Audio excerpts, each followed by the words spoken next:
Hello everyone. Today we are going to learn a new topic, that is the IUGR, that is intrauterine growth restriction. Intrauterine growth restriction, or the another nomenclature that has been used for IUGR is the FGR, that is the fetal growth restriction.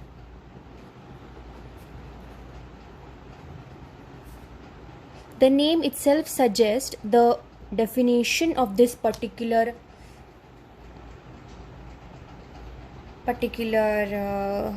entity that occurs with the fetus, that is an intrauterine growth restriction. There is a restriction of the fetus, the growth of the fetus in the uterus, hence it is known as the intrauterine growth restriction. If we see the proper definition,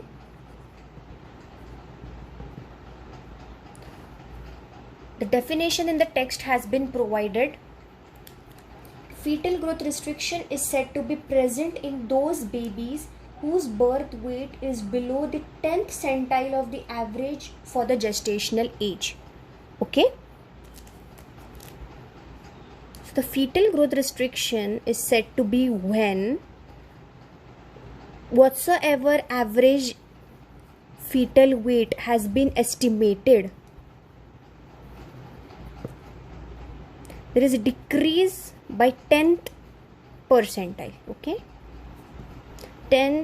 decrease 10 centile weight of the normal fetal weight is called as the intrauterine growth restriction.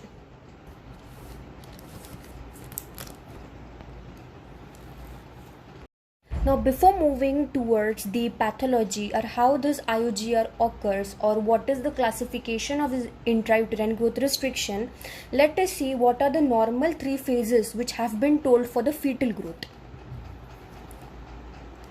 So, a normal fetal growth has been divided basically into three phases. So the first one is the growth that occurs up to 16 weeks. Okay. Now, what is a normal growth occurring in the up to 16 weeks? We'll see. Now, fetal growth occurs by hyperplasia. Okay. Fetal growth occurs by hyperplasia. Now, what do we mean by hyperplasia? Hyperplasia means there is increase in the cell numbers. So up to 16 weeks, the growth occurs by the hyperplasia, that only the cell numbers are increased into the fetus. Okay. The second one, from 16 to 32 weeks.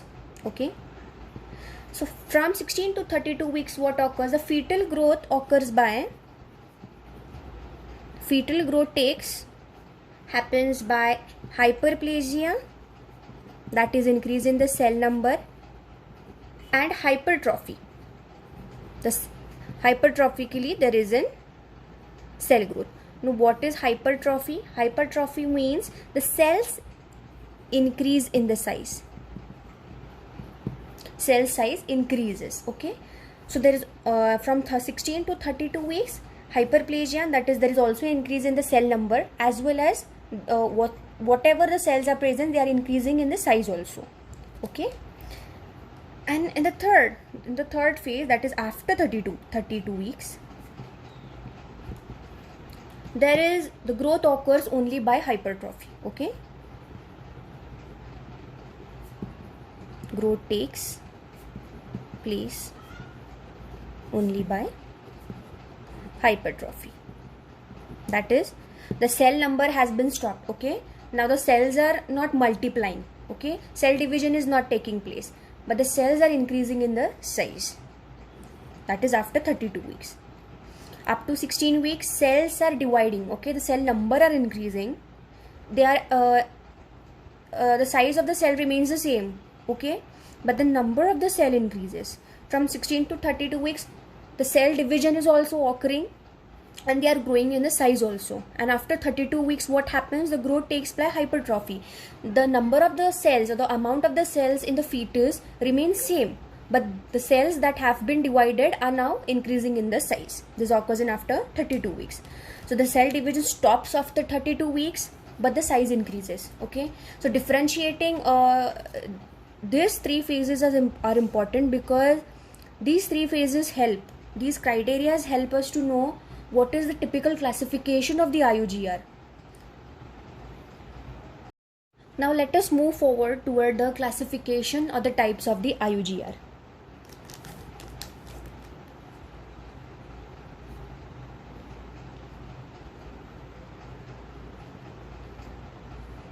The classification. Okay. Now the classification of the IUGR takes place, or it depends upon the clinical evaluation and the ultrasound findings. Okay, these are based upon the clinical evaluation and the ultrasonography findings. So the first one is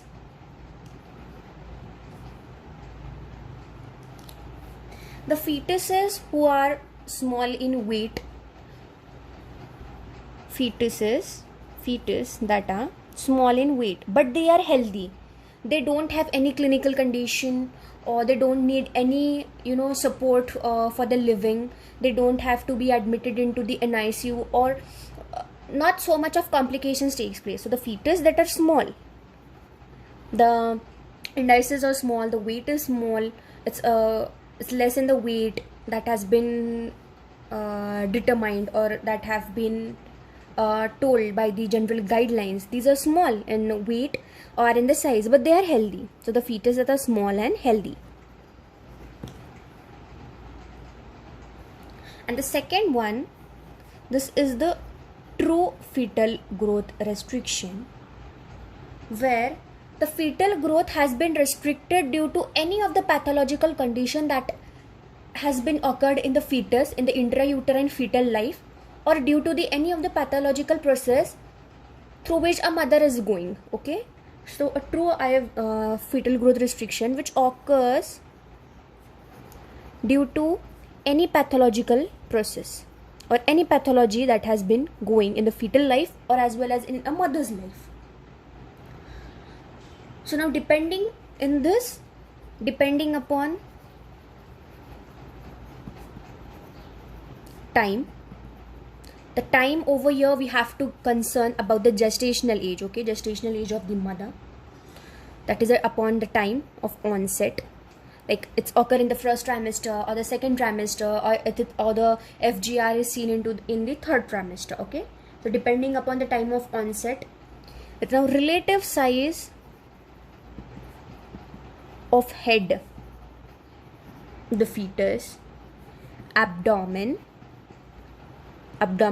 circumference, head circumference, and the femur length. Okay, so firstly, depending upon the time of the onset, that is in the which trimester or in which gestational age, in which week the IUGR has been started. Okay, IUGR has been diagnosed. And the second one is depending upon the size of the head, that is the head circumference, abdominal circumference, and the femur length of the fetus, which these all are seen in the USG. Okay, now depending upon this, the true fetal growth restriction is again divided into first, that is the symmetrical IUGR,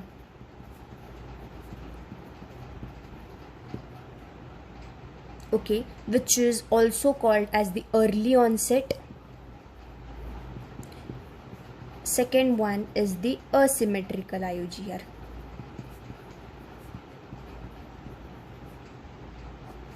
which is the late onset. This is also called as the type 1, type 2. So there are the three nomenclatures for the same, that is the type 1 IUGR, which is also called as a symmetrical IUGR, which occurs in the early phase of a fetal life. So it's called as the early onset IUGR.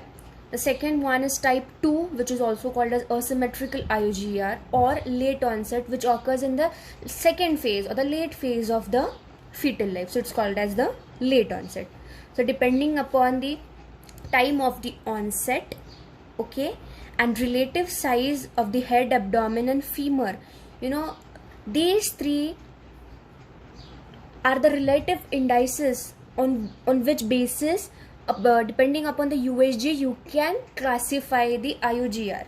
So it's called as a symmetrical IUGR. The comparison between these three, the comparison between head circumference, abdominal circumference and the femur length is taken for granted to determine the type of the IUGR, that is symmetrical. Which one is greater than which, or which one is smaller than which. So depending upon that, this name has been given, that is symmetrical IUGR or asymmetrical IUGR.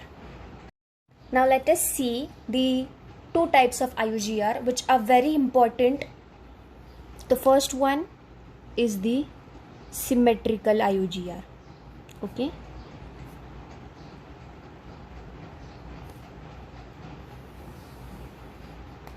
And the second one is asymmetrical IUGR.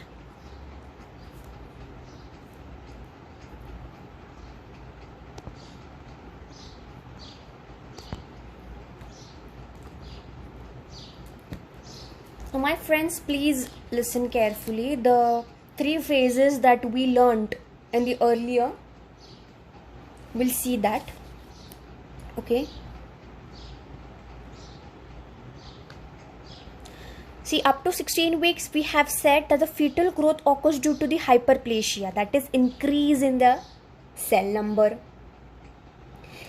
From 16 to 32 weeks or after 32 weeks, the growth occurs by hypertrophy, okay, that is there is increase in the cell size. Please revise this. Now, in the symmetrical IUGR, this is also called as the early onset, okay, or type 1 IUGR. This type of IUGR occurs in 20% of cases, okay. Only 20% of the cases will suffer the symmetrical IUGR, which could be diagnosed, so the USG diagnoses the IUGR in the earlier phase. Now what occurs? Now you can also write another point by just saying this early onset, that this occurs in early phase of fetal life, okay, early phase of fetal life.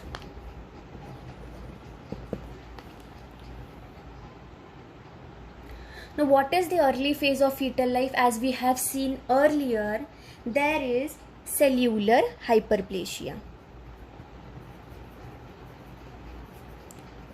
Hyperplasia means, yes, there is increase in the cell number. So any pathology occurring in the cellular hyperplasia, if the cellular hyperplasia is disturbed, okay, it will lead to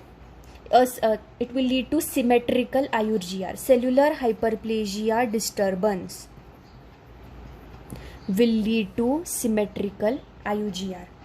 The cell number, so if any of the organ or if whole fetal body has an n number of cells, so if there is any disturbance or any specific cause is present, so there is a disturbance in this production of the cell number, so the n number of cells will be disturbed, so the specific cell numbers are not present, the cell number has been decreased.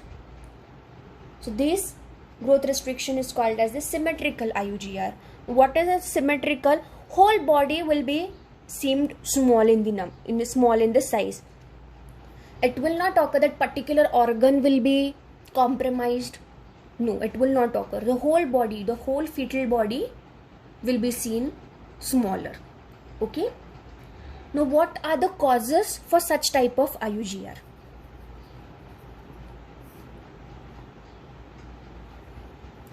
any congenital infection, okay, such as torch,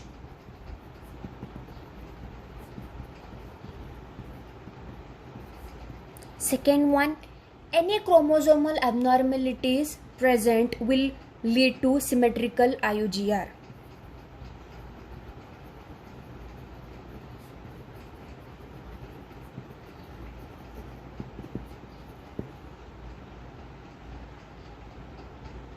Okay, these are the causes for the symmetrical IUGR.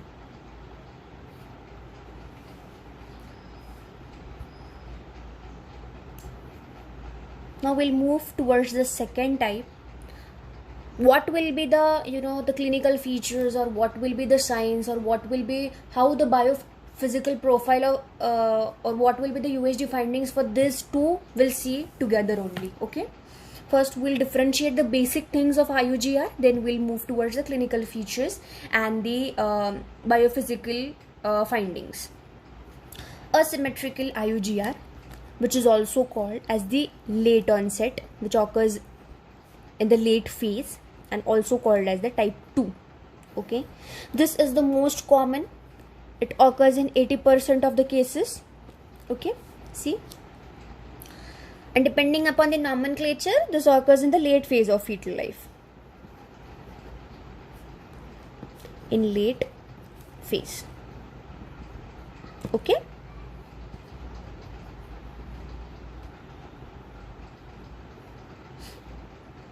again we'll see this, what occurs in the late phase.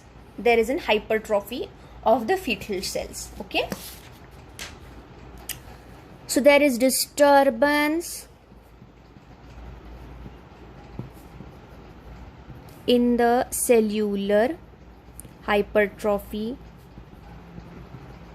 that is, the size of the cells get hampered, but the number of the cells remain the same. Here the cell number is decreasing, the division is not occurring properly. Over here the cell size has been hampered. Okay, cell size disturbance. Okay, the total cell number remains the same, but the size is smaller than what is the normal size of the particular cell.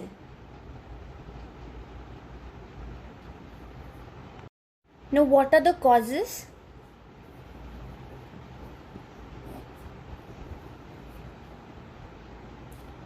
The main cause is any extrinsic factors. Okay, any maternal distress which affects the fetus will lead to the asymmetrical IUGR. Maternal distress.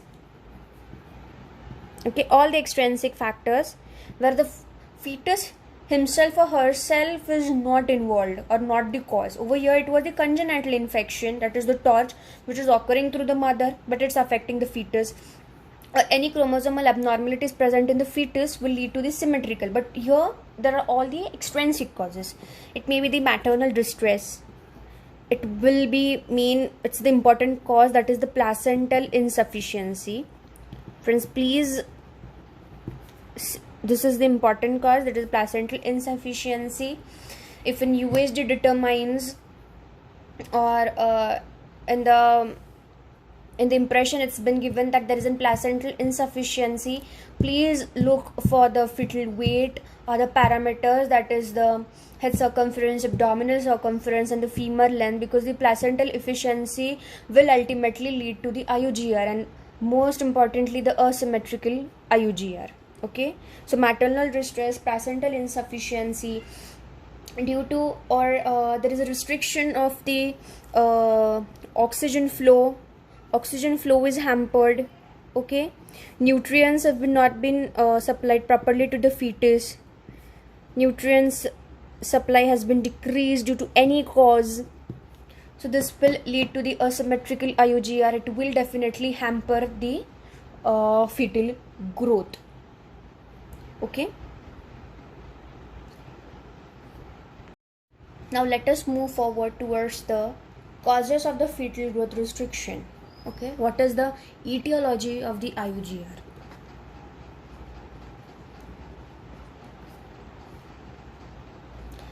So this has been divided into 4 categories, that are the maternal cause. What are the maternal causes? What are the fetal causes? What are the placental causes? And the unknown causes which might lead to the IUGR. So the first one we'll see are the maternal causes.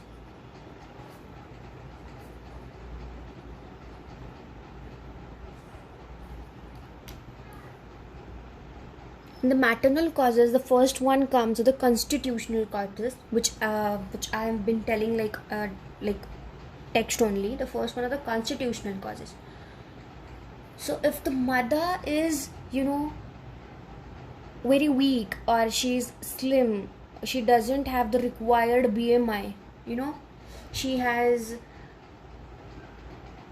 like, her maternal or genetic background is only, a small stretcher, or her weight is not been increasing.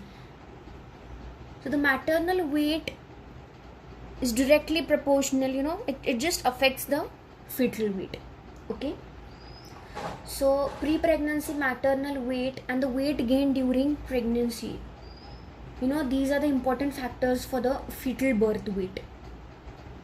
So in the maternal cause, first comes the constitutional. So if the woman herself is small, weak, her BMI is less, then it all will affect the fetal weight. It comes under the constitutional causes. The second most important is the nutrition. Okay, if the mother herself is malnourished, what will she provide to the fetus? She is deficient in the glucose, in the carbohydrates, in the calcium, or the amino acids during pregnancy. What will the fetus expect from her? So this will also ultimately lead to the fetal weight reduction. Apart from this, there are the few maternal diseases, that such as the anemia, or the hypertension, or if she has a chronic renal disease or a related heart disease, this will affect the fetal growth. Being the anemia, heart disease, or renal diseases, this will definitely affect the fetal weight. She's a chronic alcoholic or smoker, this will affect the health and the weight of the particular of her fetus. The second one are the fetal causes.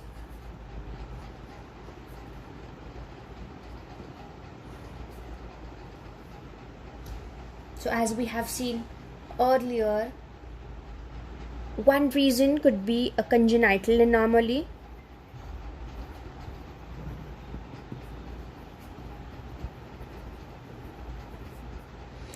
The congenital anomaly or the structural anomaly. The second one are the chromosomal abnormalities.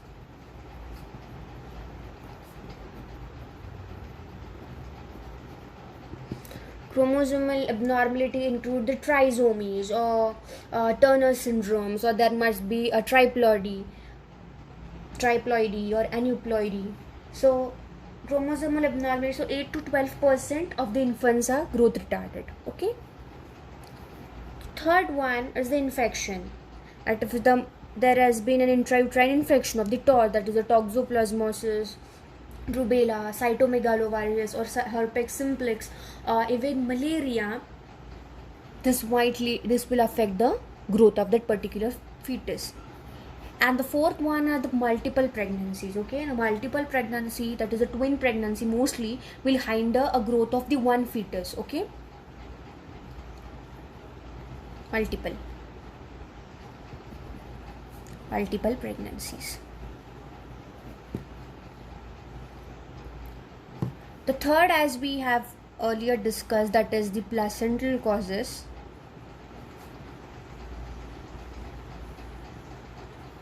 I would like to discuss it more because this is the main important cause which we usually see in the IUGR.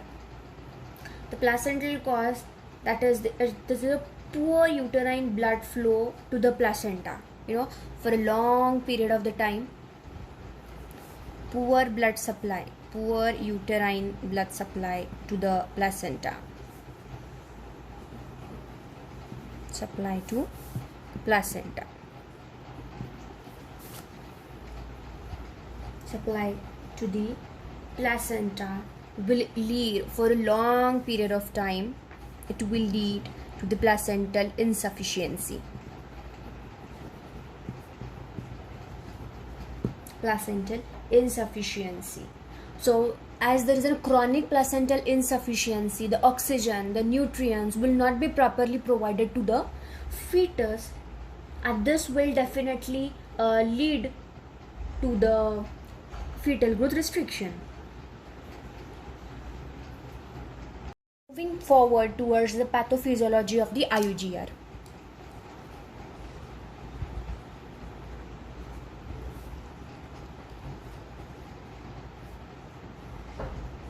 This is the most important part of the IUGR, how IUGR takes place, the pathophysiology.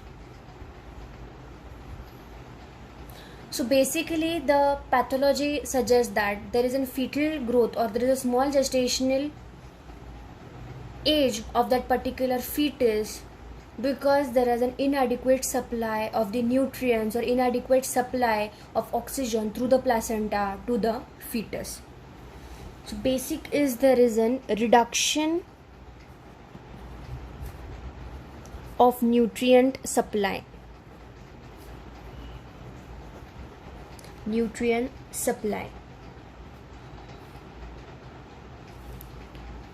or reduction of nutrient supply through the placenta. So either there is reduction of nutrient supply to the mother, or supply of nutrients from mother to the fetus through the placenta. So either there is a problem in the mother, or there is a problem in the transfer of nutrients through placenta. If there is a problem in the placenta, it will lead to the fetal growth. It will definitely affect the fetal growth.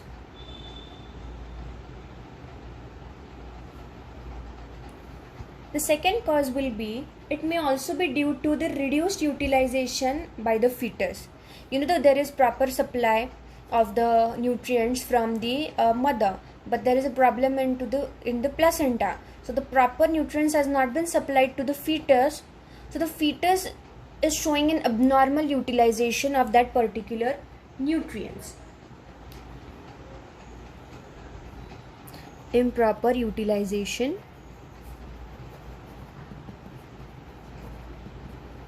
of nutrients by fetus.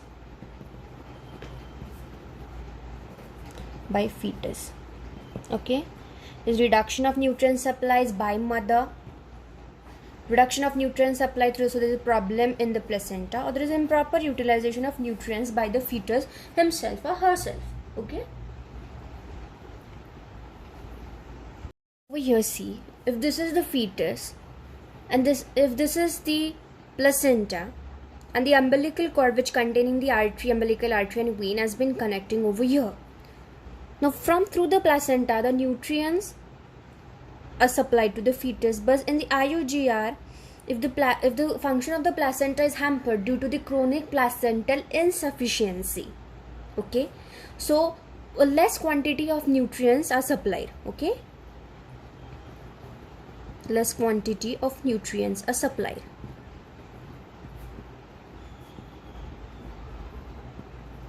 Through placenta. Okay, now the fetus will think, okay, a particular amount or a lesser amount of nutrients has been supplied to me. Now which organ should I save? Which organ is the main organ which controls all the body? So due to the lesser supply of the nutrients, the brain cell size has been reducing. The body of the fetus gets the warning sign. No, the brain has been hampering, and this is not good for us.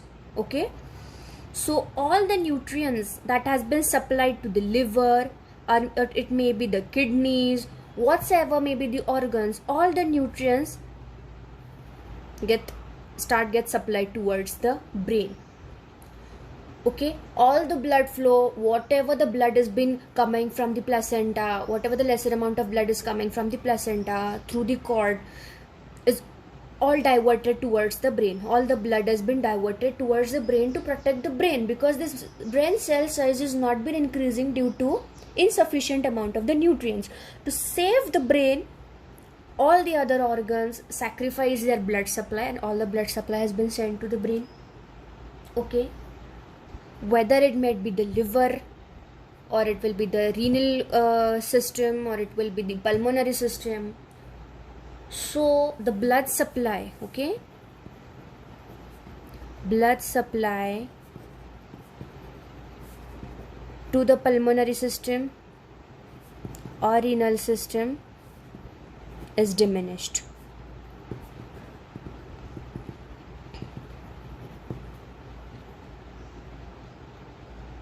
Okay, so what occurs is the amniotic fluid. Okay, the amniotic fluid that has been taken up by the fetus. Okay, the fetus is engulfing.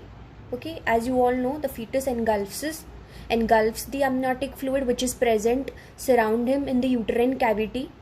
Through the esophagus, it's been provided towards the pulmonary, to the lungs, then to the renal, and through the urinary tract the urine has been expelled out. But what here occurs, the amniotic fluid is taken in by the fetus, but due to the hampering of the function of the pulmonary system as well as the renal system, it's not been expelled out. Okay, so with some amount, the organs have been hampered, so they are not working efficiently as they should. So even the amniotic fluid is taken in the specific amount of quantity, only small amount of has been thrown out through the fetus body. So we will also see the oligohydramnios, okay, in the IUGR, because there is hampering of the pulmonary and the renal system. Simultaneously, the liver function is also hampered, because everything is going towards the brain only, because we have ultimate aim is we have to save the brain. Okay, so the liver glycogen content is also reduced, because all the nutrients that are coming are ultimately provided towards the brain.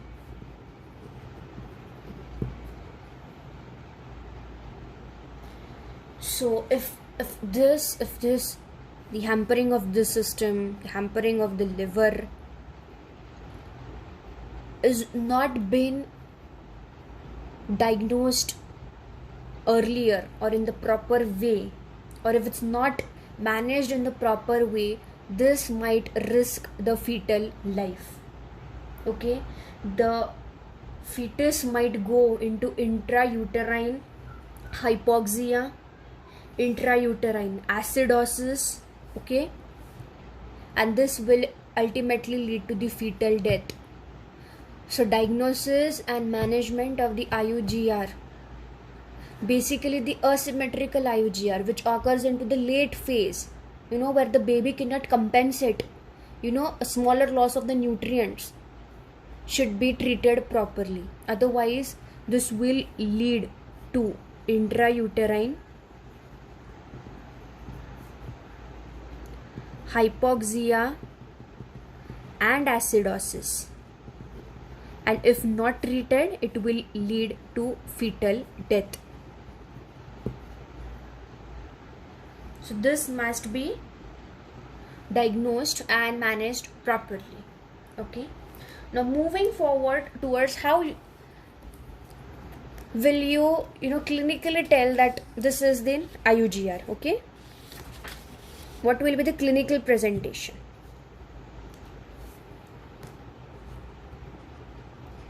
Clinical features.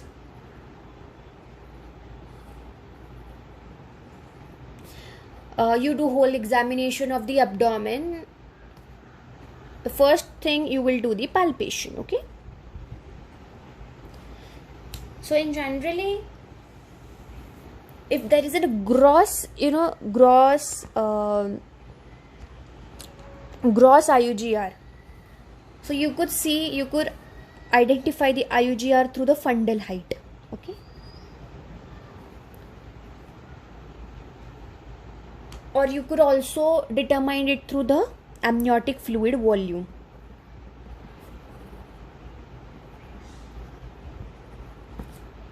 Amniotic fluid volume, but these are less sensitive. You could find it through the SFH, that is the symphysis fundal height. If you measure the symphysis fundal height into the centimeters, beyond 24 weeks, that is above the umbilicus, when the symphysis fundal height goes beyond umbilicus, and if there is a lag of 3 centimeter after 24 weeks, we could determine, or we could classify it under the IUGR. So after the gestational age of 24 weeks, if there is a lag of 3 centimeter, so if if the gestational age is like 32 weeks, so it must be around 32 centimeter, 31 centimeter, 30 or 31 centimeter. But if the symphysis fundal height, if you measure and it comes around 28 or 27 or 26 weeks, you must be suspicious of the intrauterine growth restriction. Okay, you could also diagnose through the maternal weight. If the weight is in 32 weeks is similar to that of the 20 weeks, that if she has came in your OPD around 24 weeks of gestational age and her weight is like 54 kg, and when she again visits you at 30 weeks or 32 weeks and it's again same 44 kg, or it's a lesser 53 kg, then you must be suspicious about the IUGR. And if you have maintained the abdominal girth chart, then it might become a little bit easier for you. But apart from this, apart from the palpation, if you are measuring the symphysis fundal height, or you have keeping a track on the maternal weight or the abdominal circumference, the most important diagnostic tool, or the most important diagnostic tool is the USG, that is the ultrasonography.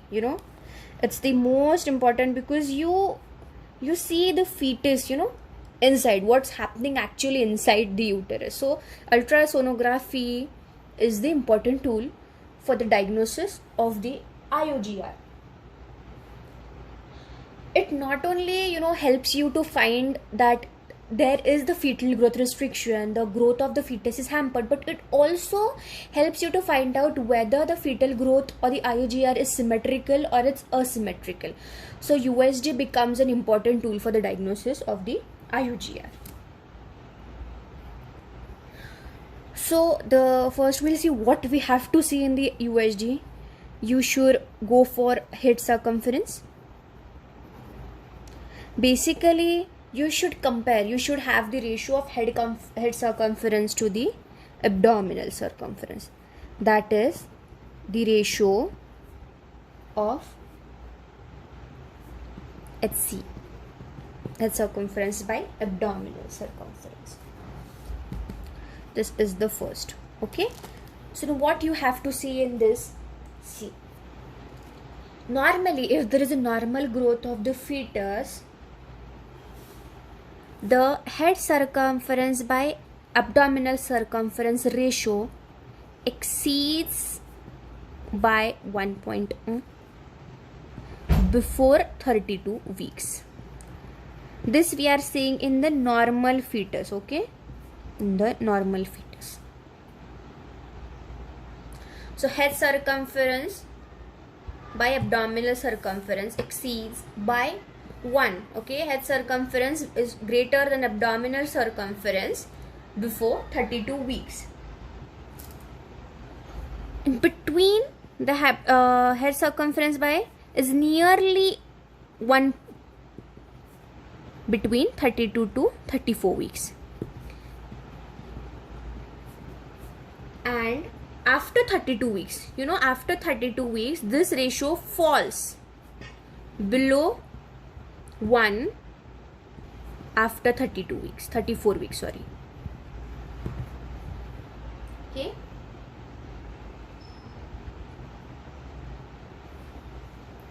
So in a normal fetus before 32 weeks, okay, the head circumference and abdominal circumference ratio is above 1. Between 32 to 34 weeks it nearly is 1, okay, and after 34 weeks it falls below 1, okay. Now in the asymmetrical IUGR, sorry, first we'll see symmetrical, okay. What we had seen in the symmetrical IUGR, there is decrease in the number of cells, okay.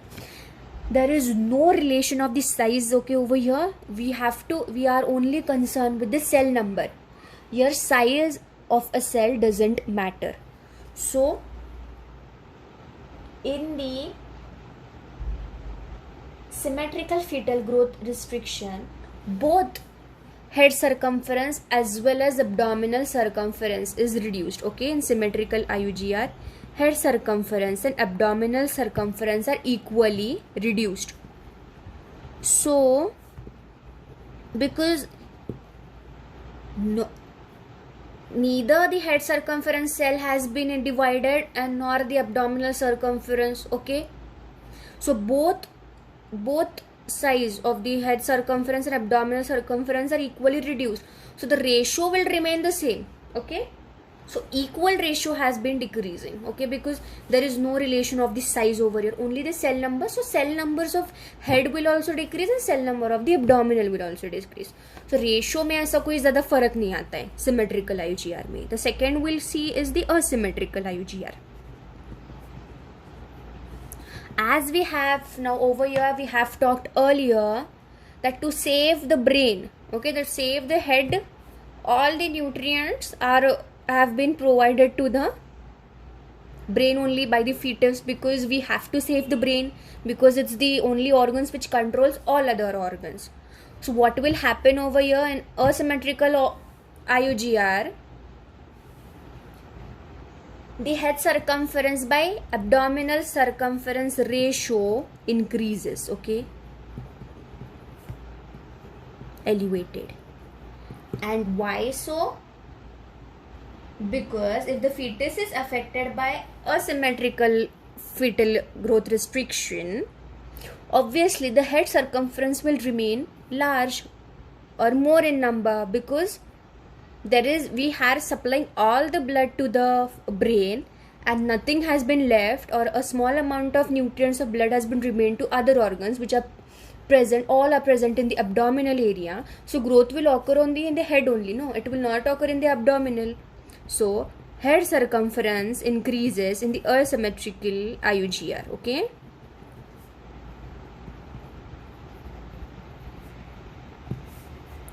Increases in asymmetrical IUGR. So in symmetrical fetal growth restriction, both the parameters are reduced, so they are equally reduced. But in the asymmetrical IUGR, the head circumference always remains larger than the abdominal circumference, so this ratio is always elevated, okay. The head circumference and the abdominal circumference, these measurements, or particularly of the abdominal circumference, remains the most sensitive parameter to detect the fetal growth restriction, okay. If we go towards the femur length, is not that much affected, okay, is not affected in the asymmetrical fetal growth restriction. So if we take this parameter, this will not be affected in asymmetry, okay, not affected in asymmetrical IUGR.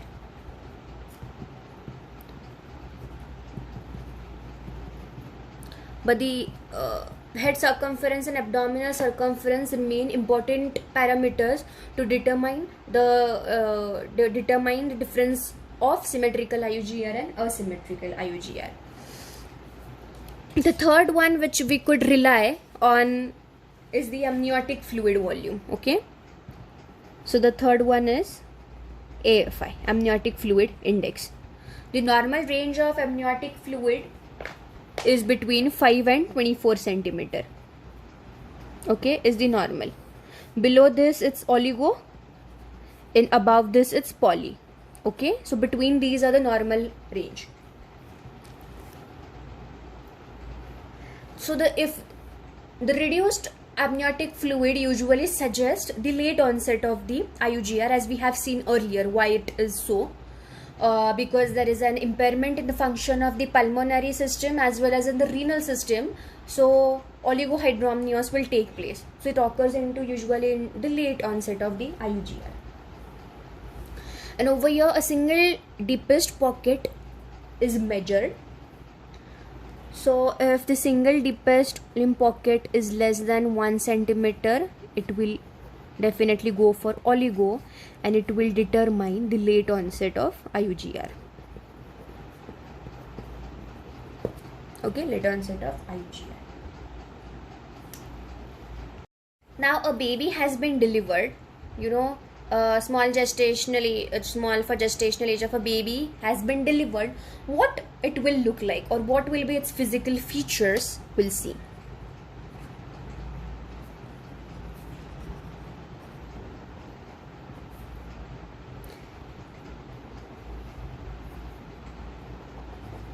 Of infant, which is like IUGR. Okay, it was IUGR. So the first one we'll see is definitely will be the weight. Will weigh the baby. Pediatrician always weighs the baby, and it determines whether it's fetal growth restricted or the weight of the baby is normal. So if the weight of the baby is 600 gram below the minimum in the centile standard, okay, whatsoever the weight has been given, and if it's 600 gram below, okay, it will suggest, or it will declare that it was an fetal growth restricted baby. The second one, weight, and then length remains unaffected. Length is unaffected. No reduction or no increase in the size has been seen into the length.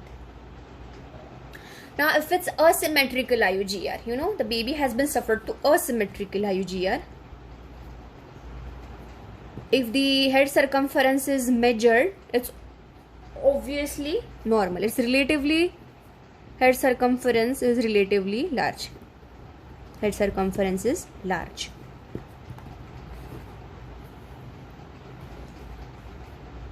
And basically the baby will have the old man look. We called it as old man look. Now what will come under old man look is, when we see that baby, when the baby is delivered, it will show a wrinkled skin, okay, dry and wrinkled skin, okay, dry, wrinkled, pale skin, okay, because it will have a less subcutaneous fat, okay. Then it will also be seen the scaphoid abdomen.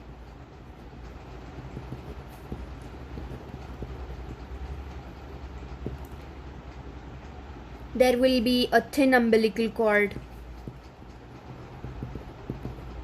And if it's in a distress, okay, because in the asymmetrical, if it's in the distress, okay, if it suffered a minimum amount of hypoxia, we will also see a thin meconium stained vernix caseosa. Thin meconium stained vernix caseosa.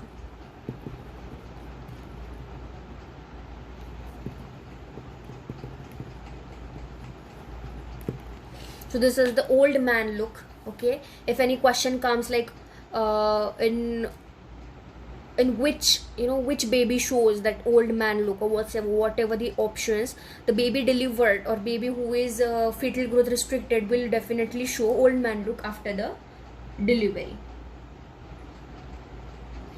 Other which we see the reflexes, those are normal, okay. Then the baby will be having a normal cry, not a shiverly cry, okay. It will be active, so other things are not affected, but the weight or the circumferences or a particular physical feature, that is it will be dry wrinkled skin due to less subcutaneous fat, these physical features will be seen in that particular baby.